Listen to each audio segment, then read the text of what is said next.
네, 누가복음 16장 19절에서 22절의 말씀입니다. 누가복음 16장 19절에서 22절. 제가 오늘 가지고 나온 본문은 부자와 나사로의 이야기입니다. 제가 읽겠습니다. 한 부자가 있어 자색옷과 고운 베옷을 입고 날마다 호화롭게 즐기더라. 그런데 나사로라 이름하는 한 거지가 헌대투성이로 그의 대문 앞에 버려진 채 그 부자의 상에서 떨어지는 것으로 배불리려 하매 심지어 개들이 와서 그 헌대를 핥더라. 이에 그 거지가 죽어 천사들에게 받들려 아브라함의 품에 들어가고 부자도 죽어 장사되매. 아멘. 네, 오늘 주님을 외면하지 말자. 이게 오늘 설교 제목입니다. 예수님을 외면하는 것은 두 가지 차원에서 나타납니다. 예수님을 세 번이나 부인한 베드로처럼 직접적인 외면이 있는가 하면 간접적인 외면도 있습니다. 바로 마태복음 25장의 양과 염소의 비유처럼 작은 자를 향한 우리의 태도입니다. 지극히 작은 자 하나에게 하지 아니한 것이 곧 주님께 하지 아니한 것이라고 하니 이것이 바로 주님을 간접적으로 외면하는 것이 되는 겁니다. 예수님을 외면하는 가장 일상적이고 흔한 방식은 작은 자를 대하는 우리의 무관심입니다.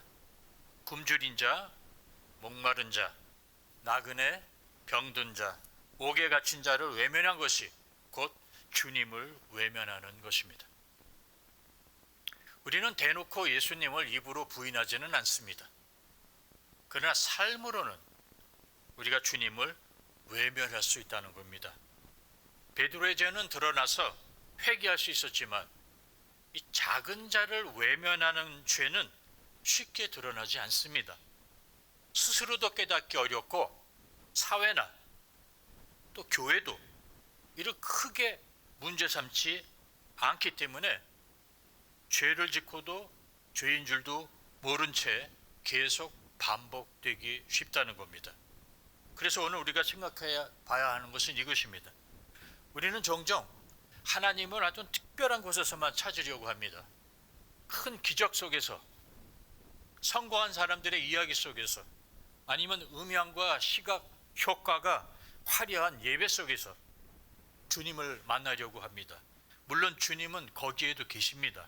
그러나 주님은 때때로 도움이 필요한 사람으로, 외로운 노인으로, 병든 성도로, 위로가 필요한 이웃으로 우리 앞에 서 계시기도 합니다.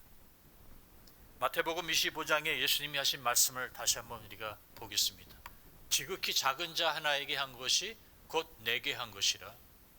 지극히 작은 자 하나에게 하지 않은 것이 곧 내게 하지 아니한 것이라. 마태복음 25장의 말씀대로라면 예수님은 작은 자를 대하는 태도를 주님을 대하는 태도와 동일시 하셨다는 겁니다. 그렇다면 이야기가 달라지죠. 오늘 제가 강조하고 싶은 것은 가난하거나 도움이 필요한 자를 우리가 적극적으로 찾아가서 돕지는 못할 망정, 도움이 필요하여 우리에게 찾아오는 자, 바로 우리 앞에 나타난 자를 외면하지는 말자는 겁니다. 외면한다는 말은 단순히 보지 않는다는 뜻이 아니라 알고도 모른 척하다, 관심을 두지 않는다는 뜻입니다. 부자와 나사로 이야기에서 부자는 나사로를 외면한 것입니다. 그를 볼 수 있었음에도 관심을 두지 않고 아무런 반응을 하지 않았던 겁니다. 다시 본문을 보시기 바랍니다. 본문은 나사로가 부자의 대문 앞에 버려진 채 있었다고 말하고 있습니다. 대문 앞에 버려진 채 놓여졌다. 이는 나사로가 너무 약해서 누군가에 의해 그곳에 놓여졌음을 암시합니다. 따라서 나사로는 스스로 걸어서 온 것이 아니라 누군가가 그를 그곳에 데려다 놓았다고 해석하는 것이 타당합니다. 즉 부자가 집을 드나들면서 쉽게 볼 수 있는 장소에 누군가가 데려다 놓은 것입니다. 날마다 호화롭게 즐기는 부자니 그 앞에 데려다 놓으면 먹다 남은 음식이라도 얻어먹을 수 있지 않을까 하는 기대를 가지고 그 누군가가 나사로를 부잣집 대문 앞에 데려다 놓은 겁니다. 자, 이 부분에서 두 가지 중요한 점을 우리가 기억할 필요가 있습니다. 첫째, 부자가 나사로를 찾아간 것이 아니라 누군가가 나사로를 부자가 있는 곳에 버려놓고 갔다는 점입니다. 부자가 나사로를 찾아 나선 것이 아닙니다. 부자는 나사로를 만나려고 빈민가에 가지 않았습니다. 나사로가 그에게 보내진 겁니다. 마찬가지로 하나님은 때때로 우리 삶 속에서 나사로와 같은 사람을 우리 앞에 놓아두실 때가 있습니다. 신호등에서 만나는 사람일 수도 있고 교회 안에서 말없이 어려움을 겪는 성도일 수도 있고 도움이 필요한 가까운 이웃일 수도 있습니다. 우리는 그들을 찾아서 먼 곳으로 선교 여행을 못 떠날 수도 있습니다. 빈민가에 들어가지 못할 수도 있습니다. 그러나 최소한 하나님께서 여러분의 삶의 동선 안에 보내신 사람을 외면하지는 말자는 겁니다. 사실 누가복음 16장의 부자는 도우려고 가난한 사람을 찾아다니지 않았기 때문에 정죄받은 것이 아닙니다. 본문이 말하는 것은 훨씬 더 소박합니다. 하나님께서 그의 대문 앞에 놓아두신 사람을 부자가 외면했다는 것입니다. 부자는 나사로를 외면했지만 사실은 나사로를 통해 찾아오신 주님을 외면한 것이었습니다. 만약 예수님께서 왕의 모습으로 그의 집 문을 두드리겠다면 그는 아마 기쁘게 맞이했을 겁니다. 그러나 주님은 상처투성이 거지의 모습으로 그의 대문 앞에 누워 계셨고 그는 그분을 알아보지 못했습니다. 선교 여행을 못 가더라도 특별한 사회봉사 프로젝트에 참여하지 않더라도 그저 각자 집 대문 앞에 데려다 놓은 나사로에게 반응하면 됩니다. 물론 우리는 모든 사람을 다 도울 수는 없습니다. 예수님도 공생애 동안 가난한 모든 사람들의 문제를 다 해결하지 않으셨습니다. 모든 병자를 다 고쳐주지도 않으셨습니다.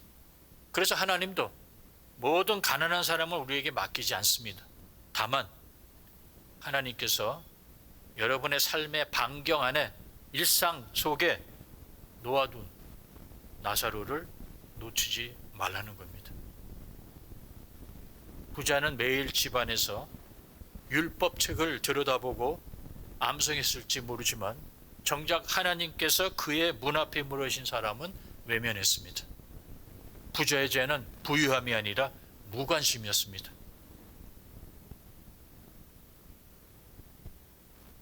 자발적으로 우리가 그들을 찾아가 도와주지는 못할 망정 우리를 찾아오는 작은 자를 외면하지는 말자는 겁니다. 그래봤자 매일도 아닙니다. 가끔입니다. 많은 돈이나 시간도 요구하지 않는 경우가 대다수입니다.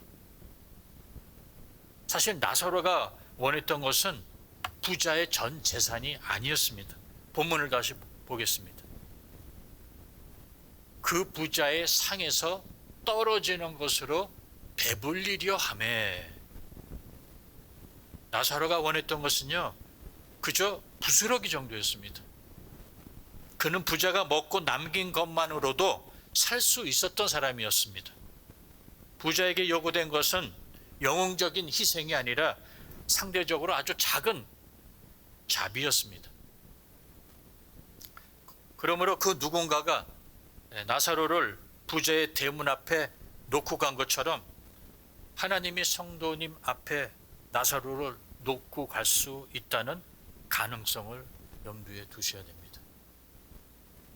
둘째로 우리가 기억해야 할 것은 나사로는 부자가 쉽게 볼 수 있는 장소에 놓여져 있었다는 겁니다. 부자는 코앞에 있는 나사로를 보고도 외면한 것입니다.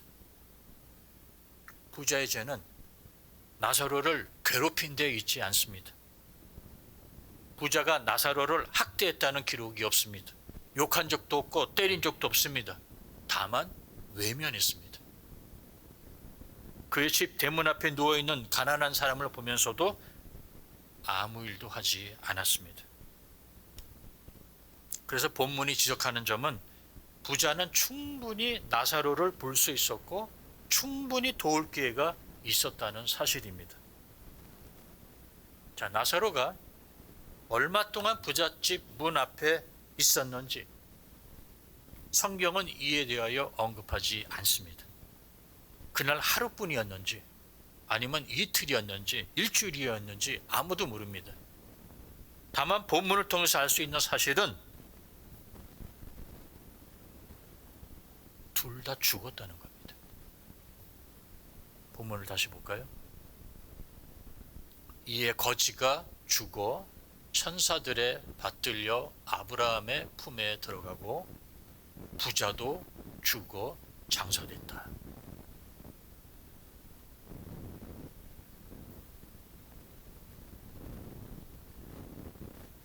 부자는 심판을 받습니다. 지옥으로 갑니다.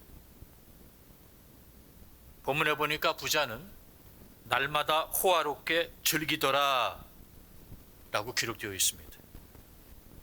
그러나 날마다 호화롭게 즐긴 자체가 죄는 아닙니다. 성경은 부 자체를 죄라고 말하지 않습니다. 부자도 열심히 일했고 열심히 저축했기에 부자가 된 것입니다. 문제는 그의 대문 앞에 하나님께서 보내신 한 사람을 보지 못했다는 겁니다.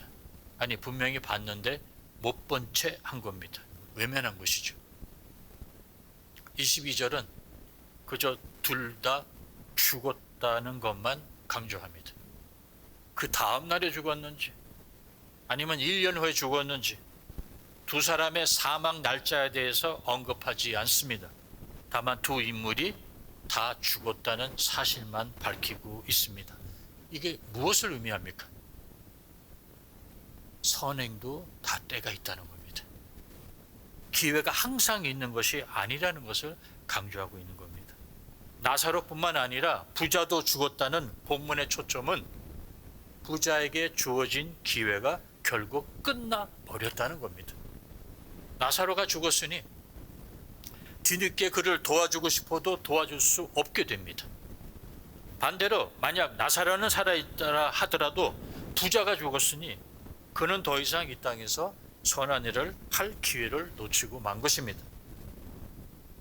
나사로가 대문 앞에 하루를 있었든 한 달을 있었든 몇 년을 있었든 결국 중요한 것은 어느 날 나사로가 죽었고 어느 날 부자도 죽었으니 그 순간부터 선을 행할 수 있는 기회가 완전히 사라졌다는 것입니다. 이 땅에서는 도움을 받아야 할 사람도 영원히 우리 곁에 있지 않고 도움을 줄 수 있는 우리도 영원히 이 땅에 살아있는 것이 아닙니다. 나사로가 얼마나 오랫동안 부잣집 문 앞에 있었는지는 모르지만 그를 도와줄 수 있는 기회가 부자에게는 결국 끝났다는 것이죠. 그동안 부자는 이렇게 생각했을지도 몰라요.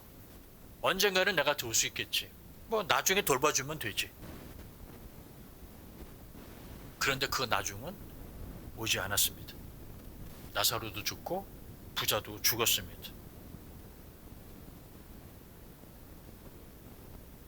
하나님은 우리에게 거창한 계획보다 오늘의 순종을 요구하십니다.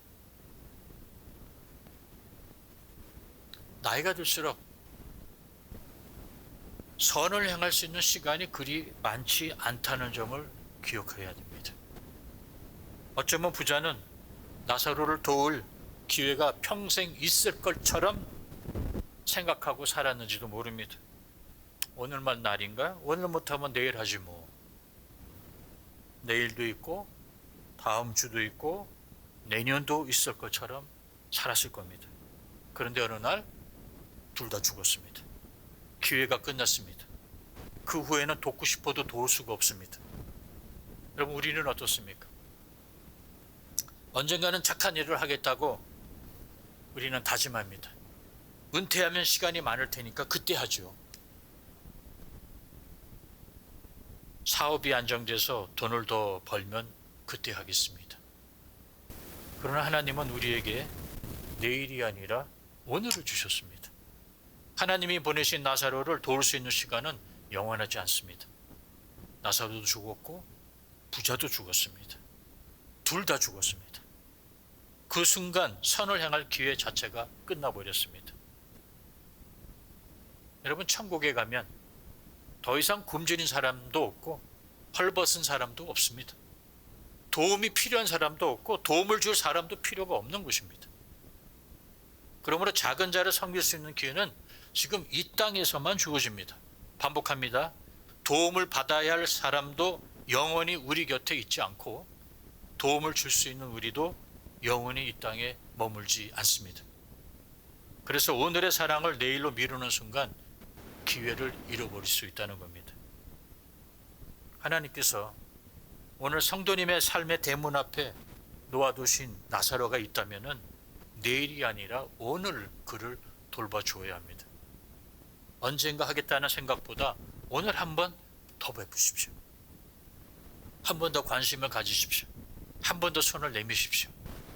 어쩌면 그 순간 우리는 나사로를 돕고 있는 것이 아니라 나사로의 모습으로 찾아오신 주님을 섬기고 있는 것인지 모릅니다.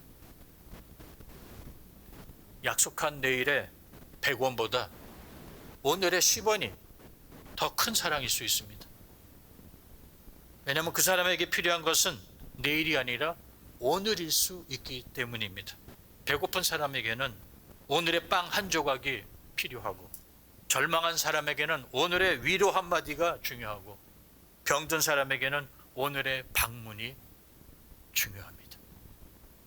내일의 큰 도움을 약속했지만 그 사람이나 나에게 내일이 오지 않는다면 그 약속은 아무 의미가 없습니다. 제가 젊은 우리 후배 교육자들에게 항상 하는 말이 있습니다. 교회 어르신이 병원에 입원하시거든 빨리 찾아뵈라. 될 수 있으면 빨리 찾아뵈라. 내일로 다음 주일로 미루지 말아라. 왜? 그 어르신에게 내일은 찾아오지 않을 수 있기 때문입니다. 그래서 야고보서는 이렇게 경고하지 않습니까? 들으라, 너희 중에 말하기를 오늘이나 내일이나 우리가 어떤 도시에 가서 거기서 1년을 머물며 장사하여 이익을 보리라 하는 자들아, 오늘이나 내일이나 내일이를 너희가 알지 못하는도다. 너희 생명이 무엇이냐? 너희는 잠깐 보이다가 없어지는 안개니라. 생사를 주관하는 건 하나님이십니다. 계획은 우리가 세우죠. 그렇습니다. 우리는 내일 할 큰 선행을 계획합니다. 그러나 하나님은 오늘 작은 선행을 원하십니다. 왜냐하면 내일은 우리의 소관이 아니지만 오늘은 우리의 책임입니다. 그러므로 관건은 얼마나 큰 선행을 계획했느냐가 아니라 하나님이 내 눈앞에 두고 가신 사람에게 응답할 기회를 잘 활용했는가입니다. 다시 말씀드립니다. 이 땅에서 선을 행할 수 있는 기회는 영원하지 않습니다. 마음만 먹으면 언제나 할 수 있을 것 같지만 오늘 밤 나의 영혼을, 아니면 나사로의 영혼을 하나님이 부르신다면 기회는 영원히 사라지는 겁니다. 사실 우리 대부분은 하루에 수십 명의 나사로를 만나는 것 아니지 않습니까? 어쩌다가 한 분입니다. 손꼽을 정도 아닙니까? 신호등에서, 주유소에서, 교회 앞에서, 직장 동료 중에, 이웃 중에 하나님께서 한 사람을 우리 앞에 놓아두십니다. 그때 우리는 선택해야 되겠죠? 보느냐 아니면 못 본 척하느냐.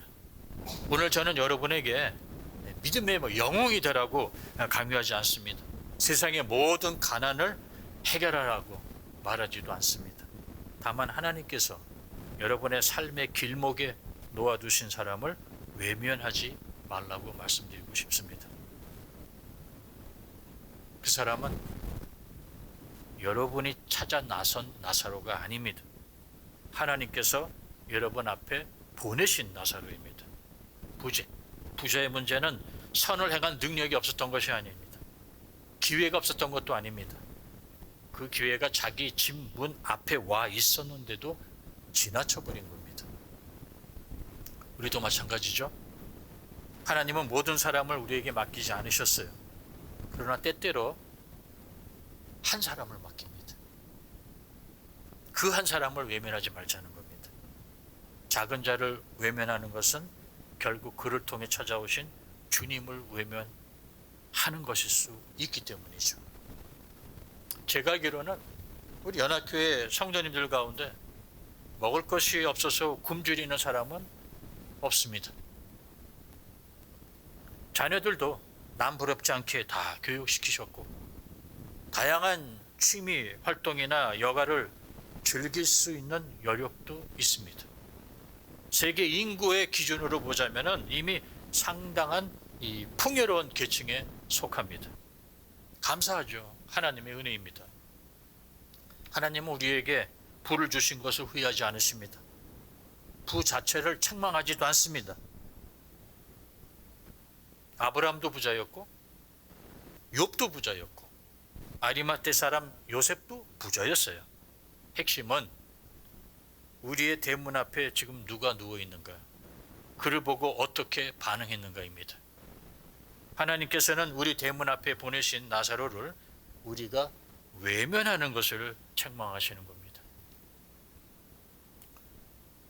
오늘날의 나사로들은 어디에 있습니까? 신호등에 있습니까? 빈민가에 있습니까? 아니면 병원에 있습니까? 아니, 이렇게 물어봐야 될 것 같습니다. 오늘 나의 나사로는 누구인가? 이 질문은 훨씬 더 구체적이고 우리 삶에 가까이 다가옵니다. 오늘 나의 나사로는 누구입니까?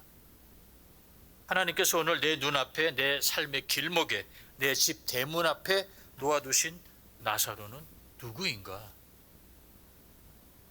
세상의 모든 나사로들을 책임질 수는 없지만 하나님께서 오늘 내 삶의 문 앞에 놓아두신 나사로는 외면하지 말아야 합니다. 사실 우리는 그들을 모르는 것이 아닙니다. 어쩌면 매일 보고 있는지도 모릅니다. 매일 우리를 스쳐가고 있는지도 모릅니다. 그럼 왜 우리는 알면서도 앞에 있는 나사로를 외면하고 있는가? 첫째, 너무 바쁘기 때문입니다. AI 시대가 왔는데도 우리는 여전히 바쁩니다. 그래서 시간이 없어요. 나중에 하겠어요. 내일로 미룹니다. 그러다 보니 바쁜 우리에게 가난한 사람은 불편한 존재로 보이고 병든 사람은 피하고 싶은 존재로 느껴집니다. 또한 우리는 점점 자기중심적인 존재로 변해가고 있습니다. 우리는 쉽게 이렇게 생각합니다. 내 문제도 힘든데 꼭 내가 해야 되나?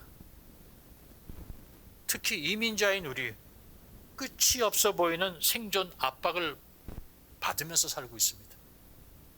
왜냐하면 조국을 떠나 남의 나라에 와서 사는 이민자의 삶은 생존 모드 중심으로 재편됩니다. 언어 장벽이 있죠. 예전에 파라과이 통해서 다른 나라를 통해서 들어오신 분들 비자 문제 기억납니다. 경제적 불안이 있죠. 노동시간이 길어요. 그러다 보니까 불규칙한 생활, 또 자녀 교육과 미래에 대한 걱정, 근심, 압박, 이 모든 상황에서 이민자는 자연스럽게 이렇게 생각을 합니다.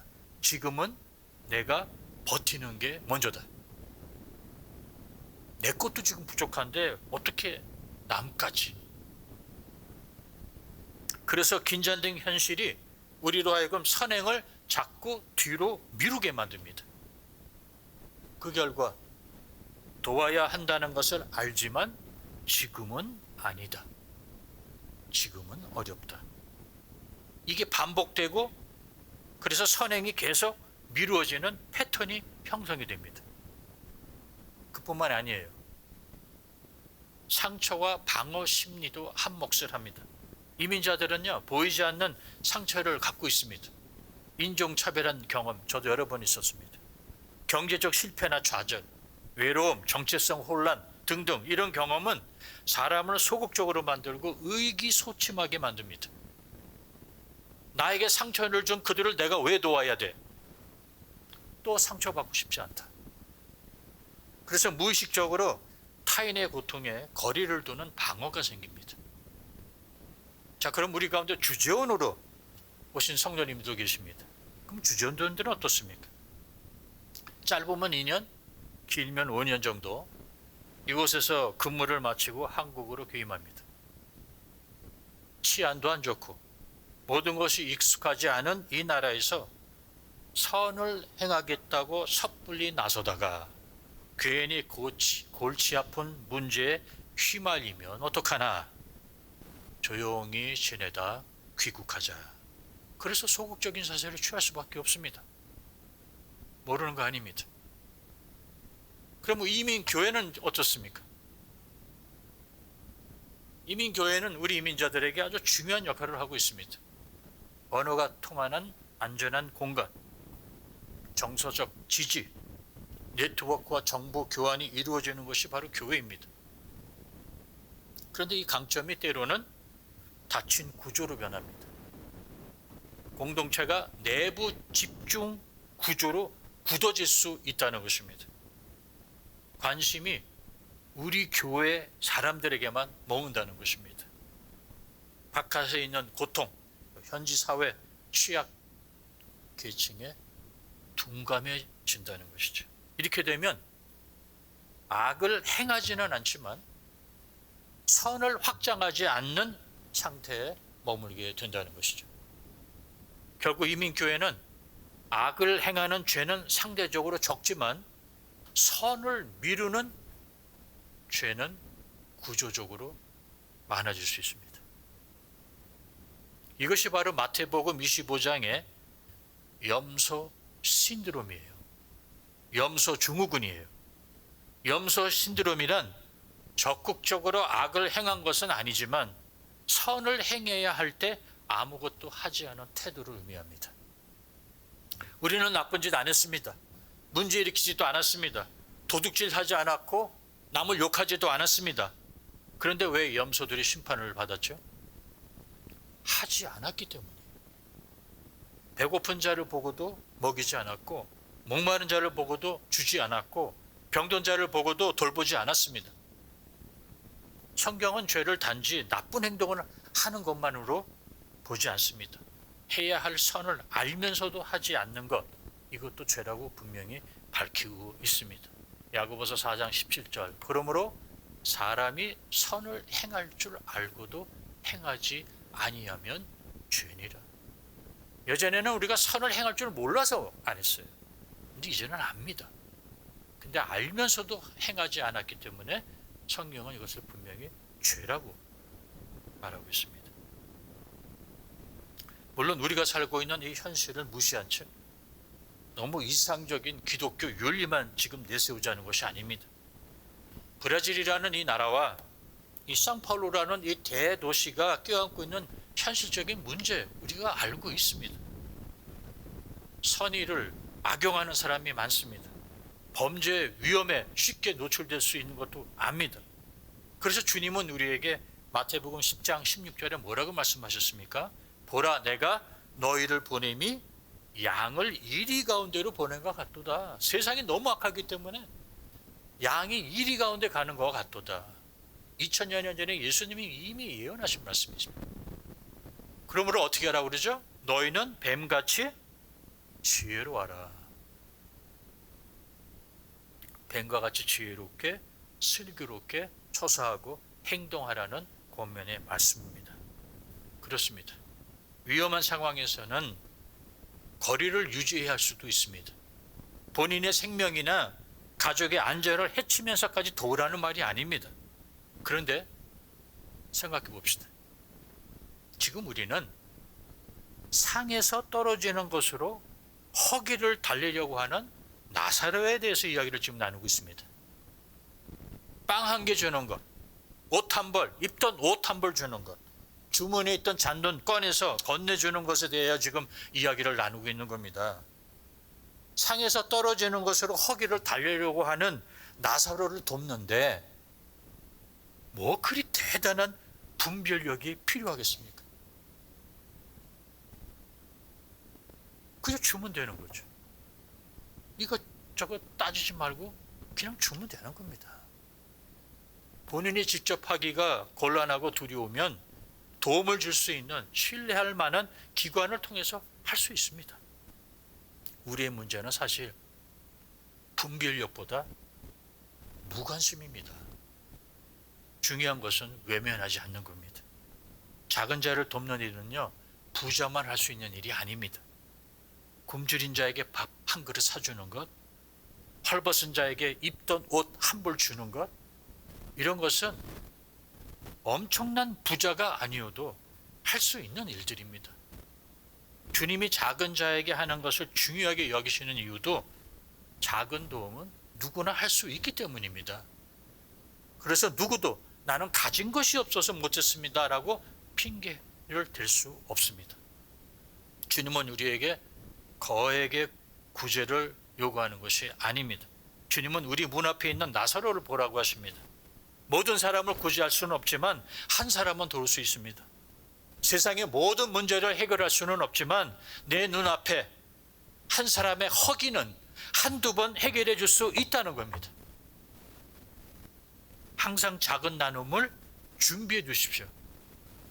누군가 도움을 요청할 때 외면하지 않기 위해서입니다. 내가 주는 데이스 헤아이스는 나에게는 커피 한 잔 값일지 모르지만 내 앞으로 보냄을 받던 나사로에게는 그날 하루를 버티게 하는 힘이 될 수가 있습니다. 사실 저 역시 제 앞에 나타난 나사로를 외면한 적이 한두 번이 아닙니다.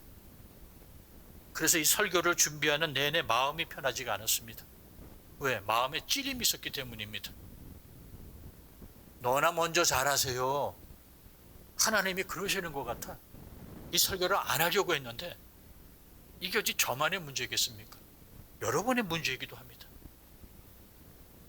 그래서 이 설교를 통해 같이 우리가 회개하고 새로운 각오를 가지고 살고자 이 주제를 오늘 다시 한번 강단에 가지고 나온 겁니다. 오늘의 설교 핵심은 단순히 가난한 자를 도우라가 아닙니다. 오늘 나에게 찾아온 아니면 하나님에게 나에게 보내신 나사로에게 내가 할 수 있는 작은 선은 무엇일까? 이것을 지금 묻고 있는 겁니다. 외면은 못 본 것이 아닙니다. 보았지만 마음을 닫은 겁니다. 그러므로 외면은 눈의 문제가 아니라 마음의 문제입니다. 말씀을 정리해 볼게요. 나사로도 죽고 부자도 죽었습니다. 그날 죽었는지 그 다음 날 죽었는지 아무도 모릅니다. 한 가지 확실한 것은 작은 자를 섬길 수 있는 기회는 죽기 전에 이 땅에서만 주어지는 기회라는 점입니다. 그리고 그 기회는 생각보다 자주 오지 않고 생각보다 오래 머물지도 않습니다. 도울 수 있을 때 도우는 것도 하나님의 은혜입니다. 그래서 오늘 같이 이렇게 결단했으면 좋겠습니다. 주님, 이제는 주님을 외면하지 않겠습니다. 하나님이 오늘 나에게 보내주신 나사로를 외면하지 않겠습니다. 하나님의 은혜를 주시는 이 기회를 잘 포착해서 더 큰 하나님의 은혜를 누리시는 저와 성도님 되시기를 주의 이름으로 축원합니다. 기도하시겠습니다. 하나님 아버지,